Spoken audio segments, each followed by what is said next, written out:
Barrel rolls is the reporter thrown into the secretive world of the Forex Super Model, where nothing is as it seems. Beware the techno-monk, and steer clear of Professor Code and his two assistants. Give the senior trader a wide berth, and don't expect any sense from the risk manager.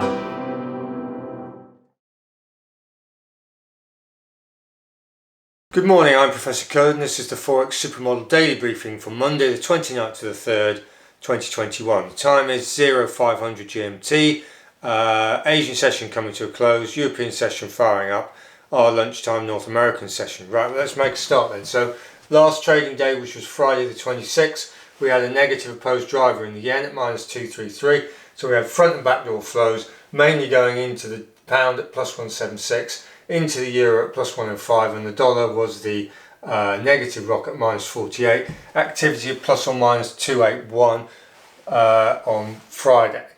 Over the last week then, just to give you some context, we had a positive opposed driver in the dollar at plus 232. We had front and back door flows, mainly coming out of the yen at minus 194, out of the euro at minus 79, and the pound was the positive rock at plus 41.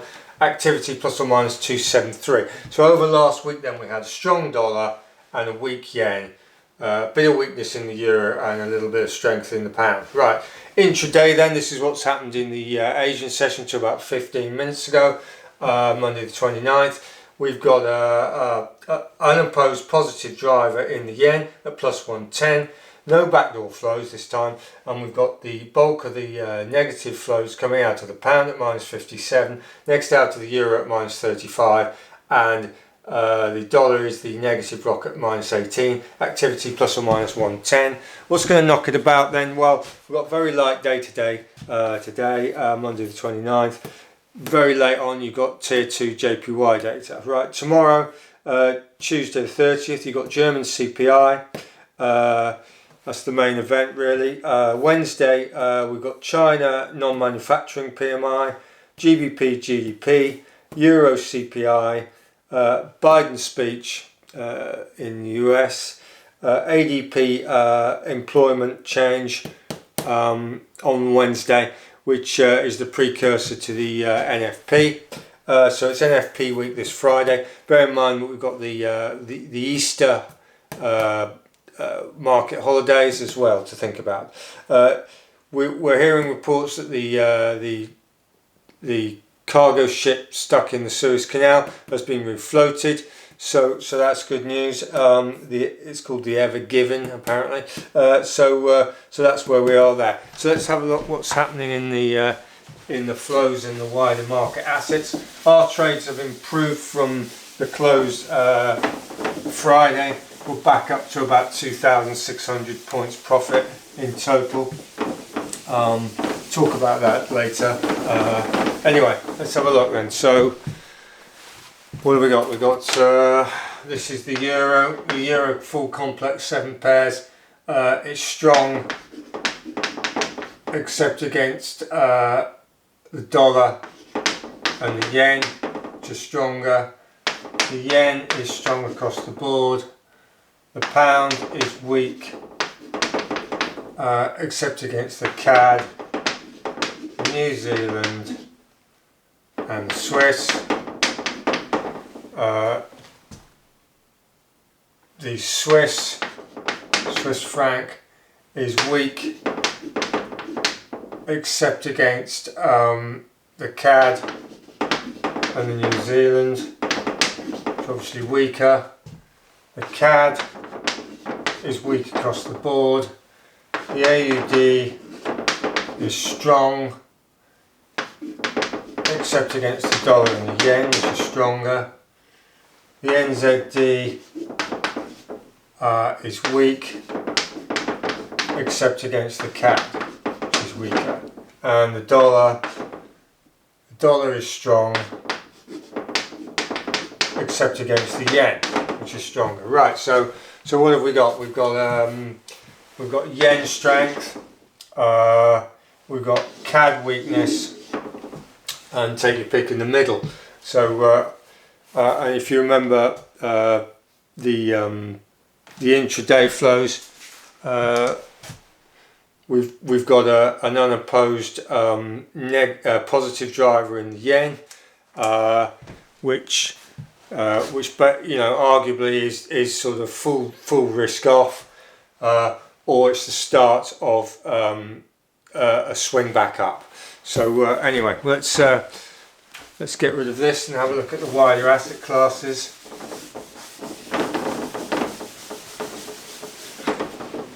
So US dollar index,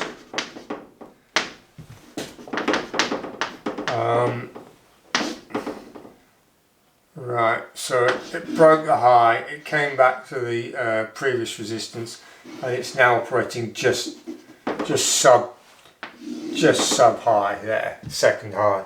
Right, gold has been dirging, it's had a little bit of a and it's now sort of in limbo there. It's about 0.2 from the model floor.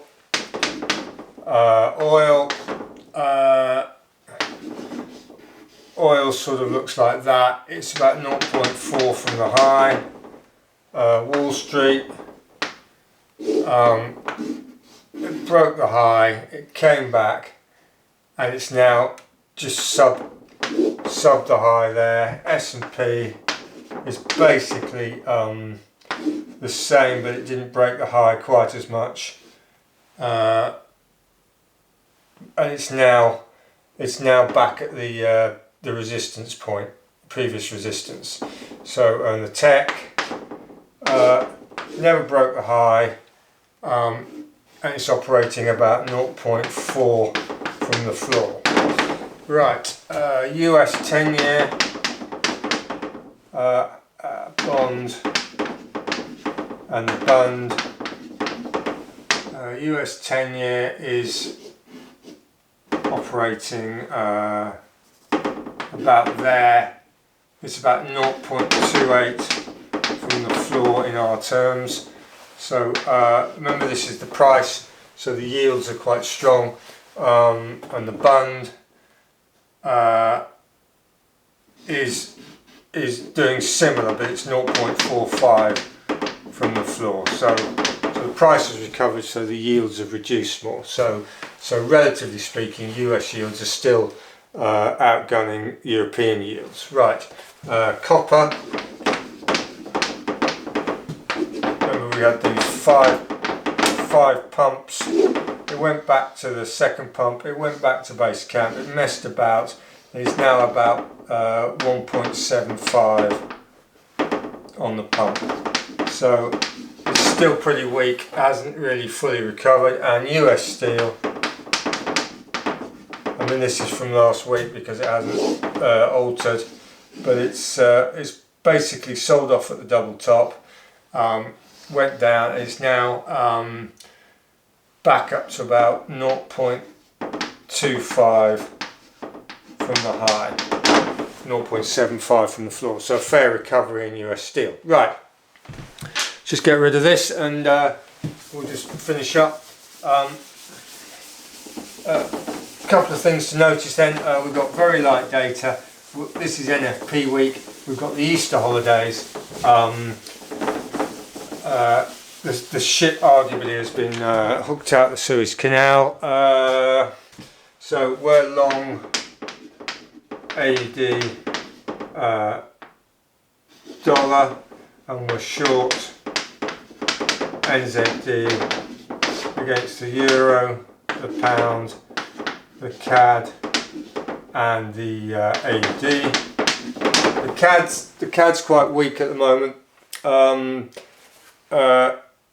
It may just be a light day-to-day reaction to the fact that the Suez Canal has been cleared, and therefore you're not going to get this potential bottleneck in supply, and therefore this pump in the oil price. So that may be the reason there. And we would expect the CAD to come back. The CAD data cycle is improving. Right. So basically this week we're going to stick with our positions. We expect them to improve, but it's not going to be a straight road. But generally, that's what we're doing. There's the macroeconomic picture. We're just starting to come into the second quarter after the Easter. Really, it should get going after the Easter holidays. Traders come back after the Easter holidays. So that's where we are. Hope that was useful. The weekend review and the data cycle review are there if you want them for the last week, 22nd to the 26th. If not, see you tomorrow for the daily briefing. Thank you very much.